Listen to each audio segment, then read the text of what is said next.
Today we are in the restaurant of the Moulin de la Galette. Well, the Moulin de la Galette. I'll get it one more time. I feel nervous with you here, actually. I never usually. Today we're in the Moulin de la Galette. Wow. Moulin de la Galette. No. Moulin de...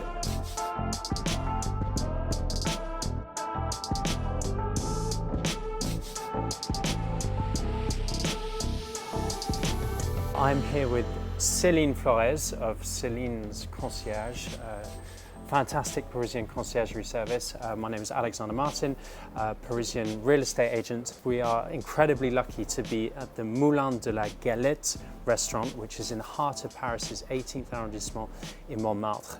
It is a place which has seen centuries of history. First mentioned in about 1600, it's one of two working windmills. Well, this one has actually been decommissioned back when there were bakers, and this is a place which has seen very working life, but then became what we call a guinguette, so a sort of party place for people to dance, for people to eat, for people to be festive. Paris's most famous painters, so Renoir, Van Gogh, Picasso, Modigliani, references in the art world, including of course the most famous being the Renoir painting, the Guinguette du Moulin, which is actually based around here. We are very lucky, Gregory, the wonderful owner here, has given us an opportunity to try this Clos Montmartre, the local wine. They do a red and they do a rosé from the vineyards just behind. So it's a really exclusive little production. Celine, thank you very much for being here.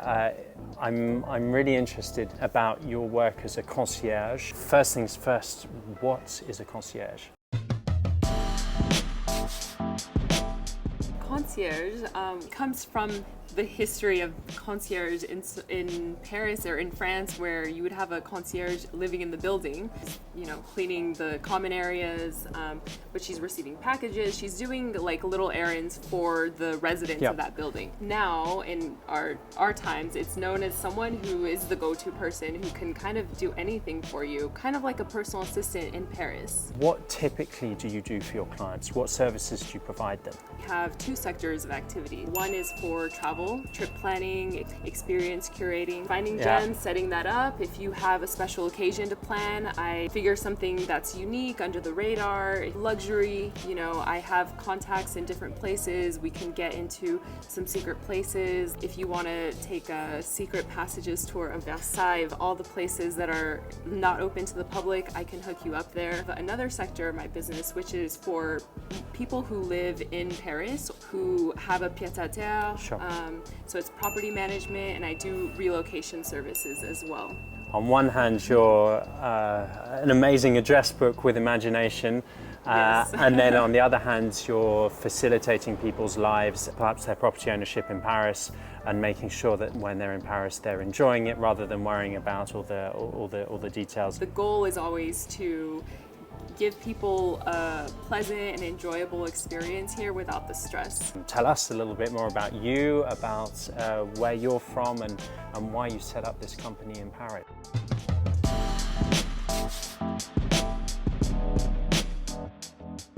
So I am originally from Texas. I grew up all over Texas, so it's hard to state one specific city.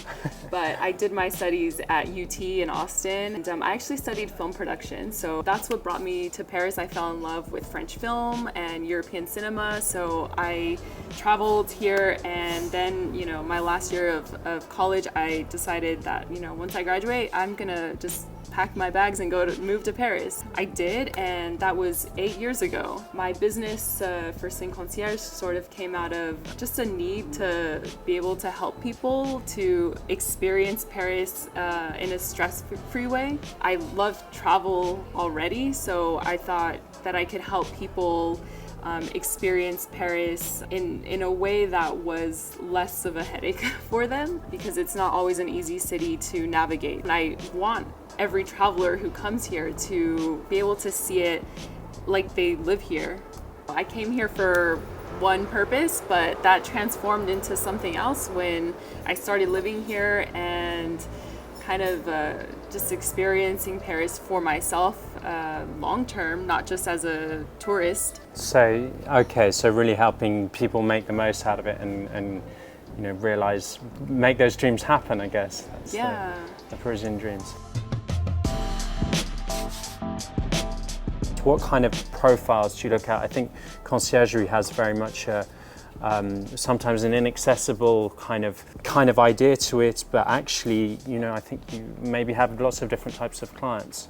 Yeah, I do. I have clients who are mostly international, so Yep. Americans, Canadians, Australians, mostly in the English-speaking community. I try for my services to be accessible to people who need help. When, potential clients reach out to me, I really look at what their needs are and try to tailor, my services to those needs. So it's not a cookie cutter kind of service. I've had clients reach out to me for short trips, people staying here, a few months, but they just need that extra hand to find some resources. One of my first clients actually was a young artist, wanting to do a stay in Paris to work on his music. He needed a piano, so I helped research and source that piano and actually coordinated the piano rental for him and get this delivered to a very tiny apartment in the 7th and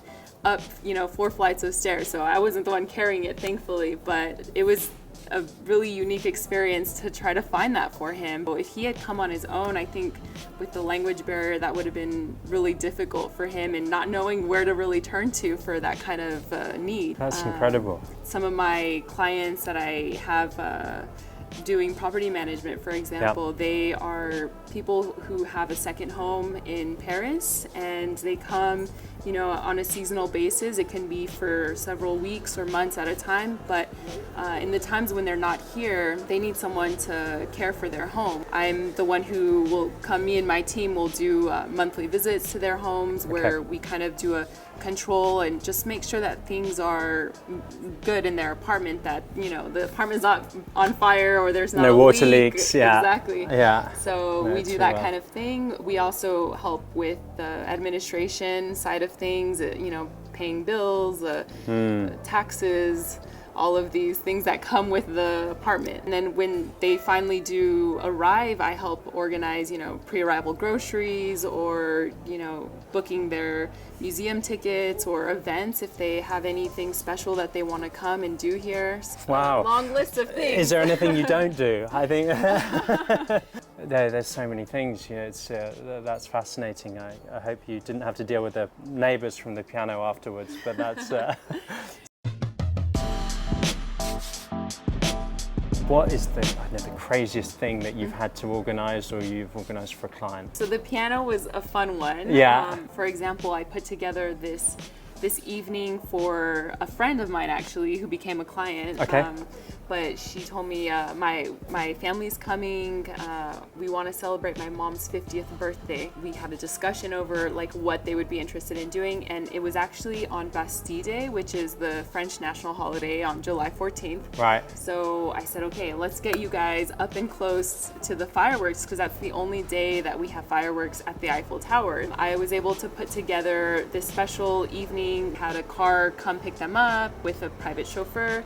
And there were some champagne and flowers waiting in the car for the family. Brilliant. And the mom was surprised, and the driver took them to a yacht cruise. So they did a dinner on this boat, and they were up and close, so they got to tour on the Seine. On the Seine, Wow. yeah. They got to tour the Seine while they were having dinner and celebrating this wonderful evening. And then at the end, that fireworks show right in front of the Eiffel Tower. That was a fun thing to put together. That's brilliant. And, yeah. The family loved it. Wow. And within their budget. So within their budget. That was an A+.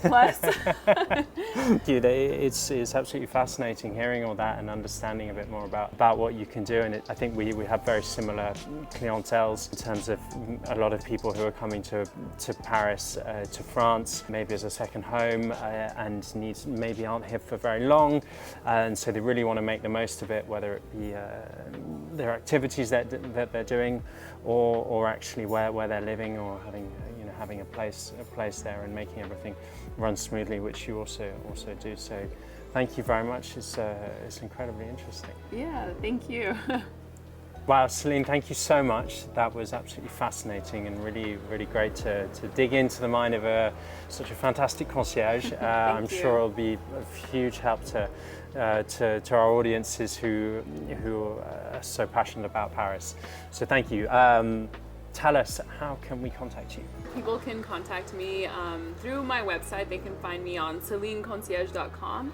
I also have an Instagram account, Celine.concierge, I think, and I have a Facebook page, so I'm findable. Brilliant. And of course, if you'd like to contact Celine, drop us a line and we will put you in touch as well.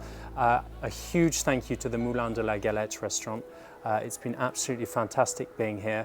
They have an Instagram page, Moulin de la Galette Official. Go and follow them. You'll see some of the delicious food as well as the history, as well as if you want to visit the restaurant itself, 83 Rue Le Pic, Paris 18th, Montmartre. Come and try it.